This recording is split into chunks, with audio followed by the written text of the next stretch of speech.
CSK அணியை ஆதிக்கம் செய்யும் கோலி. 14 பந்துல அரை சதம் அடித்த ஆர்சிபி வீரர், ஒரே ஓவர்ல 33 ரன் அடித்திருக்கக்கூடிய ரொமேரியா செபர்ட். புவனேஷ்குமார் ஓவர்ல 5 4 1 6, ஒரே ஓவர்ல 26 ரன் அடிச்சு 17 ஓவர்ல சிங்கமான சிஎஸ்கேவினுடைய ஆயுஷ் மாத்ரா. எஸ் தயால் கொடுத்த ட்விஸ்ட், 2 ரன்னில் வெற்றி பெற்ற ஆர்சிபி. சிஎஸ்கே அணியினுடைய தோல்விக்கு காரணமே நான் மட்டும்தான், நான் கடைசியா அடிச்சிருக்கணும்னு சொல்லிட்டு தன்னுடைய தவறை ஒப்புக்கொண்டிருக்கிறார் மகேந்திர சிங் தோனி அவர்கள். மத்த அணியை போயிட்டு பாருங்க, சின்ன பசங்களை எப்படி தேர்வு செஞ்சு வச்சிருக்கிறாங்க சொல்லிட்டு. சிஎஸ்கே அணிக்கு வீரர்களை தேர்வு செய்யவே இல்லை என விமர்சனம் செய்திருக்கிறார் சுனில் கவாஸ்கர் அவர்கள். கடைசி நேரத்தில் எனக்கு வன்ஷ் பேடிலாம் வேணாம், அதிகமாக ரன் அடிக்கக்கூடிய, 50 மட்டும் அடிக்கக்கூடிய, ஓங்கி 6 அடிக்கக்கூடிய எனக்கு இந்த நபர் தான் வேண்டும் என்று அந்த பேரை அழிச்சிட்டு தீபக் கூடான்னு எழுதியிருக்கிறாங்க. ஜெயில் ட்ரெஸ்ல 2016 to 17 சிஎஸ்கேன்னு சொல்லிட்டு ஒரு ஜெர்சியை போட்டு அந்த இடத்துல சிஎஸ்கேவை அசிங்கப்படுத்தி இருக்கிறார்கள் ஆர்சிபி வீரர்கள். இந்த 5 பிளேயர் இனிமே கண்டிப்பா சிஎஸ்கேக்கு தேவையே கிடையாது, இனி ஐவர்களும் எங்களுக்கு தேவையில்லை என முடிவெடுத்திருக்கிறது அணி நிர்வாகம். மேலே குறிப்பிட்டுள்ள அனைத்தையும் இந்த தொகுப்புல முழுமையாக பார்ப்போம். 52வது லீக் போட்டி சின்னசாமி ஸ்டேடியத்துல ஆர்சிபிக்கும் சிஎஸ்கேவுக்கும் நடைபெற்றது. இந்த போட்டியில சிஎஸ்கே அணி 2 ரன்கள் வித்தியாசத்தில் ஆர்சிபி அணியிடம் தோல்வியுற்றது. இதற்கு முன்பாக சென்னை சேப்பாக்கம் மைதானத்துல இந்த 2 பேருக்குமே போட்டி நடைபெற்றது. அந்த போட்டியிலையும் ஆர்சிபி தான் ஜெயிச்சிச்சு. சரி, இந்த போட்டியில இவங்க ஆர்சிபி ஜெயிச்சிட்டாங்களே, இவங்களை பழிவாங்கிற விதமாக இவர்கள் செயல்படுவார்கள் நினைச்சா கண்டிப்பா அந்த மாதிரி தான் செயல்பட்டாங்க. நாங்க பிளே ஆஃப்ல இருந்து வெளியே போனாலும் எங்களுடைய அடுத்த வருட அணியை நாங்கள் எங்க நியமிக்க நாங்கள் போராடி வருகிறோம் சொல்ற மாதிரி தான் தோனி அவர்களும் போன போட்டி முடிந்தவுடனே பேட்டியில சொல்லியிருந்தாரு. அந்த வகையில தான் இந்த வாட்டி புது வீரர்கள் அத்தனை பேரையும் அறிமுகப்படுத்தி ஒரு பக்கம் ஒரு கம்பேக்கை கொடுத்திருந்தாங்க. இந்த மேட்சை பார்க்க போன அத்தனை பேருக்குமே இந்த இடத்துல டிக்கெட்டுடைய ரேட் எவ்வளவு இருந்தாலும் அது பொருத்தமானதுதான். ஏன்னா மேட்சோடைய ஃபைனல் ஸ்டேஜ்ல திக் என தான் முடிஞ்சது. அதுவும் இல்லாம கடைசி நேரத்துல 2 ரன்கள் வித்தியாசத்துல தான் சிஎஸ்கே அணி தோல்வி வச்சிருக்கிறது. இதை தான் சொல்லுவாங்க, போராடி தோத்தாலும் பரவாயில்ல, இப்படிதான் தோக்கணும்னு சொல்லிட்டு. ஒரு பக்கம் டயர் ஓட்டி உருட்டி ஆடி அதுக்கப்புறமா ஒண்ணுமே இல்லாம 38 ரன்கள் வித்தியாசத்துல ஒரு 48 ரன்கள் வித்தியாசத்தை தோத்துட்டா சிஎஸ்கே ரசிகர்கள் எப்படி சிஎஸ்கே அணியினுடைய மேட்ச் பார்க்கிறது வருவாங்க? அப்படி இருக்கும்போது இந்த மாதிரி தோல்வியுற்றால் கூட ஒப்புக்கொள்ளலாம். ஆனா இந்த இடத்துல இன்னொரு பிரச்சனை என்னன்னா, இந்த மேட்ச் தொடங்குறதுக்கு முன்னாடி கிரவுண்டுக்கு வெளியில எல்லாமே ட்ரெஸ் ஷாப்ல என்ன பண்ணிருக்காங்கன்னா, டி ஷர்ட்ல வந்து 2016-17 அது வேற ஜெயில் ட்ரெஸ், அந்த ட்ரெஸ்ல சிஎஸ்கே மென்ஷன் பண்ணிருக்காங்க. இதற்கான காரணம் என்னன்னு கேட்டா, 2 வருஷம் சிஎஸ்கே பேன் பண்ணாங்கல்ல, நீங்க எல்லாம் ஜெயில இருக்க வேண்டிய ஆள்ரா அப்படின்னு சொல்லிட்டு அவங்க குறிக்கிற விதமா ஆர்சிபி ரசிகர்கள் எல்லாருமே அந்த ஜெர்சியை போட்டு கொண்டாடி வருகிறார்கள். இது மிகப்பெரிய ஒரு தவறான விஷயம். இரு ஸ்டேட்டுகளுக்கு இடையில விளையாடுகிற ஒரு போட்டி, விளையாட்டா தான் பார்க்கணும். இந்த இடத்துல ரசிகர்கள் ஒரு ரசிகர் அசிங்கப்படுத்துற விதமா எதையுமே செய்யக்கூடாது. அவங்க ஜெயிச்சாங்களா, நீங்க கொண்டாடுங்க. அதாவது ஆர்சிபி ஜெயிச்சா ஆர்சிபி கொண்டாடட்டும், சிஎஸ்கே ஜெயிச்சா சிஎஸ்கே கொண்டாடட்டும். இந்த மாதிரி மாற்றி ஏன் அசிங்கப்படுத்தணும்? இந்த இடத்துல ஆர்சிபியை மட்டும் தவறு சொல்ல முடியாது. ஸ்டார்டிங் ஸ்டேஜ்ல சிஎஸ்கே ரசிகர்கள் நீங்க எல்லாம் லாலிபாப் சாப்பதாண்டா லாக்கி, உங்களுக்கு எல்லாம் கப்பு கிடையாதுன்னு சொல்ற மாதிரி லாலிபாப்பை உள்ளவே எடுத்துட்டு போயிட்டு கொண்டாடினாங்க. ஆகையினாலதான் அதற்கு பதிலடி கொடுக்கும் விதமாக தான் நாங்க இந்த ஜெர்சியை போட்டோம். அதுவும் இல்லாம இதே ஆர்சிபி ரசிகர்கள் 2024ல பிளே ஆஃப்க்கு தகுதி பெற வேண்டிய ஒரு சூழல் வந்து சிஎஸ்கேவுக்கு இருந்தது ஆர்சிபி கிட்ட. ஆனா அந்த இடத்துல ஆர்சிபி இவங்களை ஜெயிச்சு அந்த இடத்துல எல்லா ஆர்சிபி ரசிகர்களுமே சூழ்ந்து நின்று சிஎஸ்கே ரசிகர்களை துன்புறுத்தினார்கள்.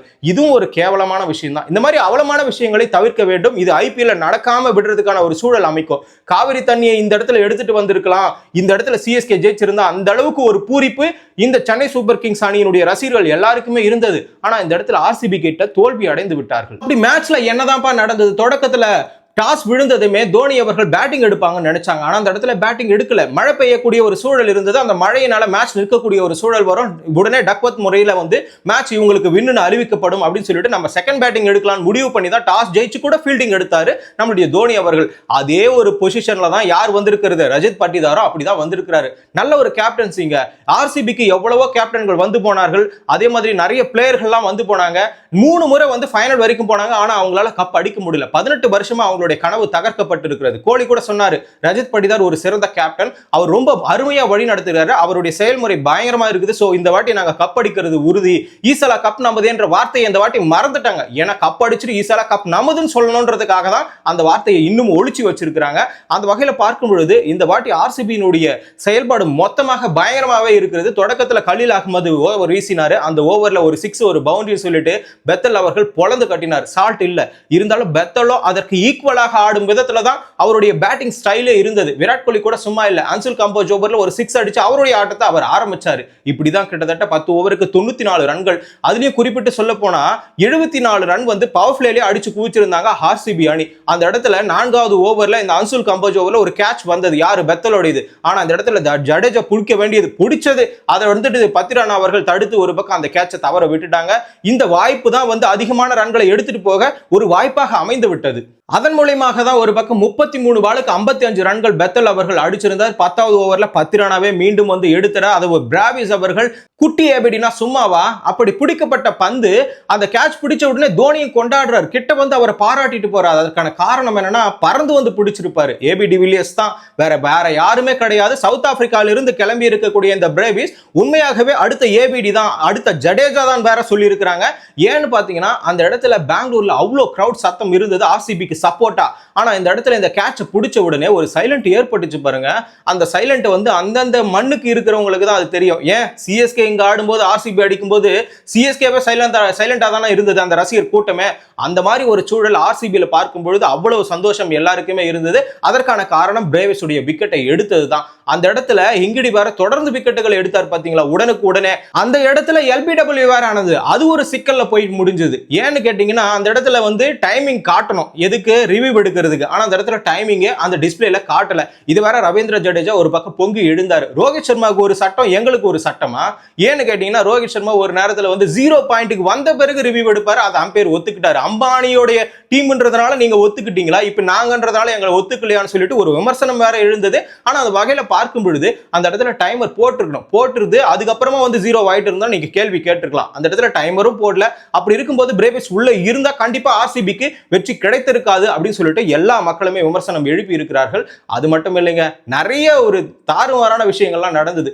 3 ஓவருக்கு 35 அடிக்க வேண்டும் கடைசி நிலையில. அதுக்கு முன்பாக நம்ம ஆர்சிபி அணியில விராட் கோலி என்ன பண்ணாருன்னு பாத்துருவோம். விராட் கோலி 33 பாலுக்கு 62 எங்கேயோ போயிடுச்சு. இவர் 28 பாலுக்கு 50 அடிச்சாரு, யாரு பெத்தல். ஆனா கோலி அவர்கள் 29 பாலுக்கு 50 அடிச்சாரு. அது மட்டும் இல்லைங்க, சிஎஸ்கேவிற்கு எதிராக ஆதிக்கம் செலுத்துவர் கோலி மட்டும் தான். ஏன்னு கேக்குறீங்களா, அந்த அணிக்கு எதிராக அதிகமான ரன்னை அடிச்சு வச்சிருக்கிற யாருன்னு பார்த்தனா நம்முடைய கோலி தான். 1146 ரன்கள். இதற்கு முன்பாக வார்னர் அவர்கள் 1134 ரன்களை பஞ்சாப் எதிராக அடிச்சு வச்சிருந்தாரு. அதை பீட் பண்ணும் விதமாக 1146 ரன்கள். ஒரு அணிக்கு எதிராக அதிகமான ரன் அடித்தவர் யாருன்னு கேட்டீங்கன்னா விராட் கோலி தான். இந்த சீசன்ல 7வது 50. 2016ல தொடர்ந்து 4 50 அடிச்சிருப்பாரு. அதை தொடர்ந்து இப்ப 2025ல 4 50 அடிச்சிருக்காரு. அதுவும் இல்லாம ஒரே அணிக்கு எதிராக 10வது 50 அடிக்கக்கூடிய நபரும் இவர் தான். இதுக்கு முன்னாடி வந்து பாத்தீங்கன்னா வார்னர், தவான், ரோஹித் சர்மா சிஎஸ்கேவிற்கு எதிராக 9 50களை மட்டும் தான் கம்ப்ளீட் பண்ணி வச்சிருந்தாங்க. இப்பொழுது விராட் கோலி 10வது 50 அடிச்சு பல சாதனைகளை சிஎஸ்கேவிற்கு எதிராகவே நிகழ்த்தி இருக்கிறார். ஆகையினால தான் இவர் சிஎஸ்கே மேல மிகப்பெரிய ஒரு ஆதிக்கம் செலுத்துகிறார். இதுல இருந்தே தெரிகிறது எப்பேற்பட்ட வீரர்கள் நீங்க பவுலிங்ல இறக்குனாலும் விராட் கோலி என்ற ஒரு ஜாம்பவான் வந்து நான் காத்துட்டு இருப்பேன். சிஎஸ்கேவுக்கு எதிராக போராடக்கூடிய ஒரே ஒரு திறமை அவருக்கு மட்டும்தான் இருக்குதுன்னா சொல்ல முடியாது. ஆனா அவர் சிறப்புடன் செயல்படுகிறாருன்னு சொல்லலாம். சரிப்பா, அப்ப விராட் கோலி அடிச்சிருக்கிறார், பெத்தல் அடிச்சிருக்கிறார், மீது யார் தான் அடிச்சதுன்னு கேக்குறீங்களா? இடையில வந்த வீரர்கள்லாம் இடையிலே போயிட்டாங்க, ஒற்றை இலக்கத்திலேயே காலி. அதுவும் ரஜித் படிதாரும் சீக்கிரமா போயிட்டாரு, படிக்கலும் சீக்கிரமா போயிட்டாரு, ஜிதேஷ் சர்மாவும் சீக்கிரமா போயிட்டாரு. இப்படி இருக்கக்கூடிய சூழ்நிலை எப்படா உனக்கு 213 வந்திருக்குன்னு உங்களுக்கு எல்லாருக்குமே டவுட் இருக்கும். ஆனா அந்த இடத்துல 170க்கு ஆல் அவுட் ஆக வேண்டிய ஒரு சூழ்நிலை, ஆல் அவுட்னு சொல்ல முடியாது, சுருண்ட வேண்டிய ஒரு சூழ்நிலை இருந்தது. ஆனா அந்த இடத்துல தவறி விட்டார்கள். கடைசி 2 ஓவர்கள் 57 ரன். நம்ப முடியுதா? கண்டிப்பாக கடைசி 19வது ஓவர் 20வது ஓவர்ல சேர்த்து ஆர்சிபி அணி வீரர் ஒருவர் மட்டுமே ஒரு ஓவருக்கு 33 ரன்களை அடித்து குவித்திருந்தார். யாருன்னு கேக்குறீங்களா? செபட். இவர் ஒரு வெஸ்ட் இண்டீஸ் பிளேயர் வந்தாரு, கிட்டத்தட்ட பொளந்து கட்டினாரு.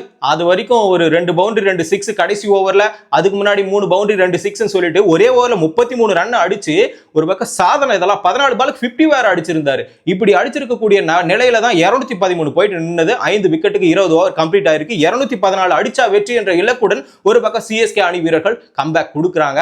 இந்த இடத்துல நீங்களாம் 5 வீரர் எனக்கு சிஎஸ்கேவுக்கு தேவையே இல்லப்பா.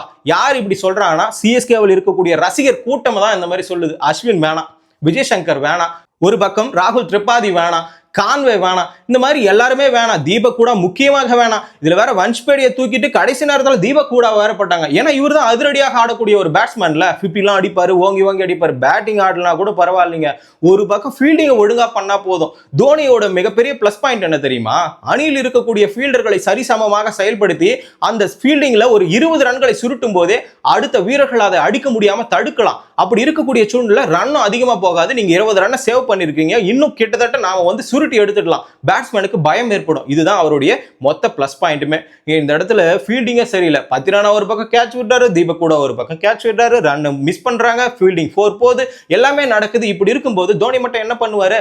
இந்த இடத்துல மிகப்பெரிய ஒரு வீக்னஸ் என்னன்னா, மற்ற அணிகள்லாம் தோத்தா இந்த வீரர் சரியா விளையாடலாம், அந்த வீரர் சரியா விளையாடலாம்னு சொல்லுவாங்க. ஆனா சிஎஸ்கே மட்டும் தோற்றால் தோனி சரியில்லைன்னு தான் சொல்லிடுவாங்க. ஏன்னா அவர் 44 வயசு, 14 வயசுல ஒரு பையன் விளையாடுறான், 44 வயசுல தோனி விளையாடுறாரு. இது ரெண்டுமே இமேஜின் பண்ண முடியாத ஒரு விஷயம் தான். இது ரெண்டுமே நடக்கிறது யாராலுமே ஏத்துக்க முடியல. ஆகையினாலதான் இவனுக்கு 16 இருக்காதுன்னு சொல்றாங்க. இவர் ஏன் 44 வயசுல இவர் விளையாடுறாருன்னு கேள்வி கேட்கிறாங்க. ஏன்னா இந்த சாதனை புரிகின்ற வயசுல தான் எல்லாருக்குமே கேள்வி எழுப்புகின்ற ஒரு ஞானம் தோன்றும். ஆகையினால்தான் நிறைய பேர் விமர்சனம் வைக்கிறாங்க. இதற்கடுத்து சொல்லவே வேண்டாம், ஆயுஷ் மாத்ரா, அதுக்கப்புறமா வந்து ரஷீத், இவங்க 2 பேரும் ஓப்பனிங் இறங்குறாங்க. இது ஒரு புதுவிதமான ஒரு ஓப்பனிங் தான். இதுக்குதான் சுனில் கவாஸ்கர் கூட சொல்லியிருப்பாரு, மற்ற அணிகள்லாம் பாருங்க இளம் வீரர்களை ஓப்பனிங் இறக்குறாங்க. பிரியன் ஷாரியா மாதிரி, ஒரு பக்கம் வந்து சூரியவன்ஷி, இன்னொரு பக்கம் ஜெய்ஸ்வால், இந்த மாதிரி சின்ன சின்ன பசங்களை இறக்கி வேடிக்கை காட்டுறாங்க. ஆனா சிஎஸ்கேவில் ஜாம்பவான்களை மட்டும் வைத்துக் கொண்டு நாம ஜெயித்து விடலாம் என கனவு காண்கிறார்கள். அந்த ஆட்டெல்லாம் முடிஞ்சு போச்சு, உங்களுடைய கேம்லாம் எப்பயும் முடிஞ்சு போச்சு. இப்ப இருக்கிற பசங்கள்லாம் ஒண்ணுமே பயப்படவே மாட்டானுங்க, தூக்கி தூக்கி அடிக்கிறானுங்க. சூரியவன்ஷி எல்லாம் பார்த்தா ஒரு பக்கம் 35 பாலுக்கு 100 அடிச்சுட்டு போறான். இதெல்லாம் யோசிக்க முடியாத விஷயம். அதற்காக தோனியோட மானத்தை காப்பாற்றணுன்றதுக்காக புதுமுக வீரர்களை எல்லாம் இறக்குறாங்க. 17 வயசுல ஆயுஷ் மாத்ரா, இவர் நல்லா ஜொலிப்பாரான்னு கேட்டா கண்டிப்பா ஜொலிச்சுட்டாருங்க. 94 ரன், 9 பவுண்டரி, 5 6, எவனுமே எதிர்பார்க்கல. அந்த அளவுக்கு அடிதடியாக இருந்தது. ஒரு கொண்டாட்டத்தில் இருந்தார்கள் சிஎஸ்கே ரசிகர்கள். பாருங்களேன், 100 பேருக்கு நடுவுல ஒரே ஒரு சிஎஸ்கே ரசிகர் இருக்கிறார். அந்த இடத்துல ஆயுஷ் மாத்ரா அடிக்கிற அடியெல்லாம் அவர்களுக்கு மிகப்பெரிய ஒரு கொண்டாட்டமாக மாறுகிறது. ஆகையினால மிகப்பெரிய ஒரு சந்தோஷத்தில் திளைத்து இருக்கிறார்கள். அந்த ஆர்சிபி ரசிகர்கள்லாம் அந்த 100 பேர் சைலண்டா இருக்கும் பொழுது ஒருத்த மட்டும் எழுந்து கத்துறது எவ்வளவு சந்தோஷமா இருக்கும். ஆனா கடைசி நேரத்துல எல்லாமே மாற்றி அமைக்கப்பட்டது. ஏன்னா ஆர்சிபி ரசிகர்கள் எல்லாருமே கத்தக்கூடிய ஒரு சூழ்நிலை ஏற்பட்டது. இடையில ஒரே ஒரு சிஎஸ்கே ரசிகர் மட்டும் மாட்டிக்கொண்டு திணறக்கூடிய சூழ்நிலையும் அந்த இடத்துல அமைஞ்சிருந்தது. அப்படிதாங்க இந்த இடத்துல வந்து தொடக்கத்துல 17 வயசு பையன் ஆயுஷ் மாத்ரா இந்த அடி அடிக்கிறான். ஒரு பக்கம் ரஷீத்தும் செம்மையா ஒரு பக்கம் கோஆபரேட் பண்றாரு. இருக்கக்கூடிய நிலையில வந்து ஜடேஜா அவர்கள் பார்ட்னர்ஷிப் போட்டு நன்றாகவே ஆடி வருகிறார்கள். ஒரு பக்கம் வந்து பவர் பிளேல வந்து பாத்தீங்கன்னா 58 ரன்னுக்கு 2 விக்கெட் மட்டும் தான் இழந்திருக்கிறது. 10 ஓவருக்கு 88 ரன்கள் வந்து விட்டது. 14 ஓவருக்கு 150. உடனே பால மாத்துறாங்க. நெக்ஸ்ட் செஷனுக்கு பால மாத்தும் போதுதான் எல்லா சூழ்நிலையுமே மாறுகிறது. அந்த இடத்துல தோனி வேற வந்துட்டாரு. ஒரு பக்கம் வந்து பாத்தீங்கன்னா பிரேஸ்வெல் அந்த பிரேவிஸோட விக்கெட் வந்து ஏமாற்றப்பட்டது அப்படின்னு சொல்லிட்டு இவர்கள் எல்லாம் விமர்சனம் செய்கிறார்கள். நீங்க வந்து டிஸ்பிளேல ரிவ்யூவோட டைமர் போட்டுதான் எங்களுக்கு பிரச்சனையே இருந்திருக்காது. இந்த மாதிரி தொடர்ந்து அவுட் ஆகின உடனே எல்லாருக்குமே ஒரு வியப்பு. ஆனா தோனி வந்துட்டாரு, தோனி களத்துல இருக்கிறாரு. 3 ஓவருக்கு 35 தான் அடிக்கணும். இப்படி இருக்கக்கூடிய சூழ்நிலை தோனி எல்லாத்தையுமே பார்த்துப்பாரு. ஏன்னா தோனியே வந்து போட்டி முடிந்த உடனே பேட்டியில என்ன சொல்லியிருந்தாருன்னா, நான் மட்டும் தான் அடிக்கல, நான் அடிச்சிருந்தா கண்டிப்பா அந்த இடத்துல வெற்றி கிடைத்திருக்கும். ஆகையினால என்னாலதான் இந்த தோல்வி வந்து அடைந்ததுன்னு சொல்லிட்டு தான் மேல பழியை போட்டுக்கிட்டு தப்ப ஒப்புக்கொண்டார். இது மிகப்பெரிய ஒரு விஷயம். 44 வயசுல ஒரு மனுஷன் கேப்டனா இருந்து நான் தோத்ததை ஒத்துக்கிறேன்றதே பெரிய விஷயம் தான். இவங்களால தான் தோத்த, அவங்களால தான் தோத்தன்னு சொல்லல. இந்த பக்கம் போலிங் சிறப்புற செயல்பட்டார்கள். ஏன்னா ஆர்சிபி மைதானத்தில் இவ்வளவு ரன் போறது எளிது, அதை கடப்பதுதான் நமது கடமை. அப்ப பேட்டிங்ல தான் இங்க தவறு நடந்திருக்குன்னு சொல்லிட்டு தாமலையே பழிய போட்டுக்கிட்டாரு. இந்த இடத்துல 3 ஓவருக்கு 35 அடிக்கணும். அந்த 35 அடிக்க முடியாத ஒரு சூழ்நிலை. சுயஸ் சர்மா இவர் தான் 6 ரன் கொடுத்து ஒரு பக்கம் தடுப்பணையை போட்டு முடிச்சாரு. அதற்கு அடுத்து ஓவர்ல 15 ரன் போச்சு புவனேஷ்குமார் ஓவர்ல. இந்த இடத்துல புவனேஷ்குமார் ஓவரே ஃபர்ஸ்டே வந்து கிடிச்சு தொங்க விட்டாரு. ஆயுஷ் மாத்ரா 26 ரன் அடிச்சிருப்பாரு, 5 4 ஒரு 6 சொல்லிட்டு. இப்படி இருக்கக்கூடிய சூழ்நிலை கடைசி நேரத்தில் கூட 15 ரன் தான் கொடுத்திருந்தாரு. ஆனா கடைசி ஓவர்ல மீண்டும் 15 அடிக்க வேண்டிய ஒரு சூழல் வந்தது. அந்த இடத்துல யார் பால் போட்டதுன்னா யஷ் தயால் தான். போன வாட்டி பிளே ஆஃப் அந்த ஒரு இடத்தை நம்ம கிட்ட இருந்து பறிச்சது யாருன்னா இந்த யஷ் தயால் தான். மீண்டும் அவரே அந்த வாய்ப்பை தவறி பறிச்சிருக்கிறாரு. 3வது பால்லே தோனியை விக்கெட் எடுத்து 4வது நோ பால் போட்டு சிவம் துபே 6 அடிச்சாரு. ஒரு பாலுக்கு 4 அடிக்க வேண்டிய சூழ்நிலை. அந்த இடத்துல ரன் அடிக்க முடியாம 1 ரன் மட்டும் அடிச்சு 2 ரன்கள் வித்தியாசத்தில் ஆர்சிபி அணி வெற்றி பெற்றது. சிஎஸ்கே அணி தோல்வி அடைந்தது.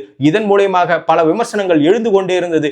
இதை தோனி சமாளிக்கும் விதமாக என்ன சொன்னார்னா, அடுத்த ஆண்டுக்கு தேவையான ஆட்களை தான் நாங்க ரெடி பண்றோம், பழிவாங்கும் விதமாக கூட நீங்க ஆர்சிபியை தோக்கடிச்சிடலாம்னு சொல்லிட்டு விமர்சனங்கள் எழுந்து கொண்டது. ஆனா இந்த இடத்துல போராட்டம் போராடி தோத்திருக்கிறார்கள். அதுதான் இங்க மிகப்பெரிய ஒரு விஷயமே. இப்படிதாங்க ஆர்சிபிக்கும் சிஎஸ்கேவுக்கும் மிக விறுவிறுப்பாக டிக்கெட்டை காசு கொடுத்து வாங்கணும் அத்தனை பேருக்குமே மனசு திருப்தியா இருந்திருக்கும். ஏன்னா அந்த அளவுக்கு மேட்ச் சிஎஸ்கே வெற்றி பக்கம் போனது, ஆர்சிபிக்கும் வெற்றி பக்கம் போனது. இப்படி மாற்றி மாற்றி சென்று கொண்டே இருந்த நிலைமையில கடைசியில் 2 ரன்கள் வித்தியாசத்தில் ஆர்சிபி அணி வெற்றி பெற்றது.